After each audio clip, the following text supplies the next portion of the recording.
冬季咳嗽如何快速缓解？咳嗽这个症状啊，实际上我们100%的人都经历过，非常的令人烦恼。那么一旦患有咳嗽，除了药物治疗以外，我们还有几个短平快的穴位推荐给大家，告诉大家如何在这个时候啊缓解咳嗽，缓解尴尬的场面。第一个穴位呢叫列缺穴，就是两个手啊，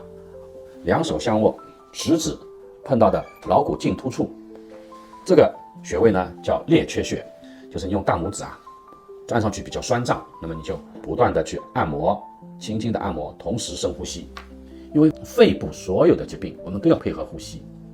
就是肺主皮毛，湿呼吸，通过呼吸可以治疗许许多多的消化系统的、呼吸系统的疾病。当然这个穴位呢是两侧的。第二个穴位呢叫天突穴，就是在胸骨柄的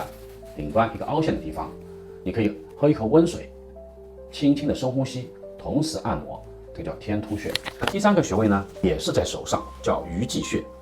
如果有慢性支气管炎，经常有咳嗽反复发作的，就是在这个部位啊可以经常按摩，也可以用两个鱼际互相对侧摩擦，也可以用食指进行按摩。一般按摩呢，每个部位大概是2到3分钟，直到咳嗽有所缓解。